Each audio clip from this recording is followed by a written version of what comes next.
Hello everyone, my name is Mario. Today we're gonna react to Jaiden Animations strange video games played as a kid. Hope you enjoy.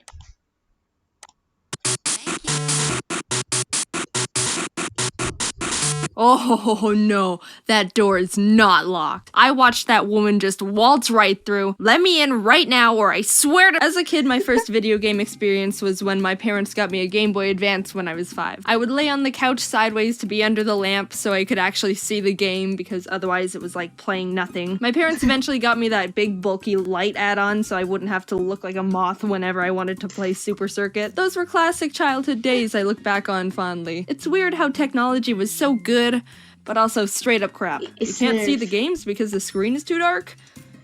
I don't know, here's a tiny light bulb. I played mainstream games like Pokemon and Mario and Kirby, but my parents also got me really random games they probably just found in the clearance bin at the store, which made for a mix of some interesting gaming experiences. Wait, a game.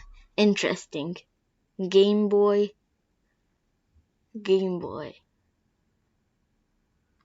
Super Mario, but this time the character is a Game Boy, okay. And I kinda wanted to relive the glory days and see if the games actually were like I remember. So I replayed a bunch of them, and here's what happened. First game, Powerpuff Girls Battle Hymn for the Game Boy Color.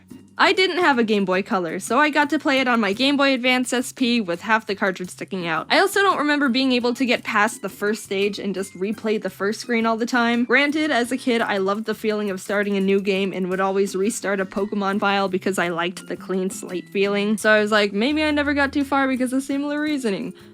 No, not the case. This game can go die in a hole. I love it, it's my childhood, but oh my god, someone could hit all of them with a hammer, and I would not be sad. You play as Bubbles, which, may I mention, looks weirdly buff. Even as a kid, I was like, is this Bubbles a man? You fly around and collect, like, everything. Go back. There's so many Is this Bubbles a What is this? Some DeviantArt? Man. You fly around and collect, like, everything. There's so many collectibles, and I don't know what any of them do. Rings, trading cards, plutonium, hearts, phones, people, but it's all almost impossible because the flying mechanics are like trying to control melting butter. Hey, you said it was on Game Boy Color, and you're playing on a Game Boy Advance, or SP. Yeah, Game Boy SP. Huh. Over a saucepan. The whole game is an ice level in the sky. There's also criminals afoot and they're ready to fight you. You can beat them up, but I also like how if you just walk past them, they'll square up and then just go, meh, whatever. This guy just straight up has a gun. What the? Alright, who gave the nerd a gun? Ow, ow, stop, ow, stop! Oh, also, gosh, what the heck is— mad. So this is how you can get all these new things, all this delivery food, and all this new gaming stuff. Ridiculous. We don't care. that? Is he hitting me? I don't think he's hitting me. I think he's just spinning angrily. Anyway, this game is bullcrap. The levels are huge and way too open for the screen size, so you get lost. Moving around is a nightmare. Things you need to do to progress are cryptic as heck. The first level, you've got to find a key after rescuing Miss Bellum. Where's the key? Under a secret cave that's almost invisible and hard to get to. That's not level 1 material. Oh, why wouldn't you want to explore the area and find it on your own? Because the controls are garbage, and I'm honestly just trying to survive. I stopped playing after getting halfway through the second area because it's all way too difficult to figure out without a guide. I watched this guy stream the game to see if I was just being an idiot with video games, and he wasn't having much difference the game to see if Bone Dragon, Sonic Farting the Upset Remix, It's Time to Die. No more teeth for Prish Parade. Top 10 sexiest Pokemon. This is no time for caution. Okay, these ones. Is Powerful Girls Battle Hymn actually hard, or am I just pathetic? Oh. If I was just being an idiot with video games, and he wasn't having much different of an experience, so I felt better about myself after that. Next game, SpongeBob Battle for Bikini Bottom. As a kid, I remember really liking this game, probably because SpongeBob was my favorite TV show, so I was excited. Oh yeah, SpongeBob was my favorite TV show, but when I was a kid, I was like, what the hell is Nickelodeon? What is Nickelodeon when I was a kid? And then I found out how to watch SpongeBob, and then my brain just exploded. To revisit it. I was shot down real quick. This game's a platformer with a pretty simple plot. Plankton made a bunch of robots to steal a Krabby Patty formula, but forgot to set the obey Plankton lever to on, and why bother just flipping it to obey when it's already down anyway? So now there's robots all over the place, not obeying anyone, and SpongeBob needs to do something about it because Mr. Krabs says they're scaring away me customers. But the thing is, the robots are kinda harmless. They just ponder around and do nothing necessarily evil. Even when you bump into them, they're like, oh, pardon me. This robot can't harm you. This big guy wouldn't hurt a fly. This one takes you to where you need to go. I don't see much of an issue here other than the fact there's just robots walking around.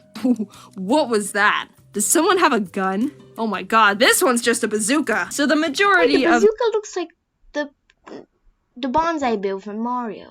The enemies in the game aren't enemies. They're more just objects/platforms to help you get to the end of the level. But the thing about this game is that someone put the gravity to like 300%. SpongeBob can't jump high or far enough to cover almost any ground, so most of the time you have to redo a bunch of stuff because if you don't wait until the last little pixel of the platform, then you ain't making that jump. It's so tedious and adds a bunch of frustration to the game, not to mention the robots you're supposed to jump or stand on move so slow, and most of the time when you get to them, they're moving the opposite direction, so you have to wait for them to slowly float all the way back to you a decade later, only for you to miss the jump because the gravity is bricks! I played through the whole game, and the amount of times I died because I couldn't see the next platform, or had to take leaps of faith, or even just got hit with bullets out of nowhere was torture. Just move the camera, you're making me dizzy. Zoom the camera, I don't know where I can't. Oh my god! I thought the boss levels were decent. They're probably the easiest parts of the game, though. The Patrick robot was horrifying, and I don't want to see it ever again. I love this game. I have great memories playing it like 13 years ago, but right now, it's dead to me. Great game. I played it a bunch as a kid. It can burn in a ditch. Moving on to Barbie Groovy games. I know, it sounds weird. Jaiden, why did you have a Barbie game? Were you super girly as a kid? No, I wasn't. My parents just gave it to me, and I played it because what else was I gonna do?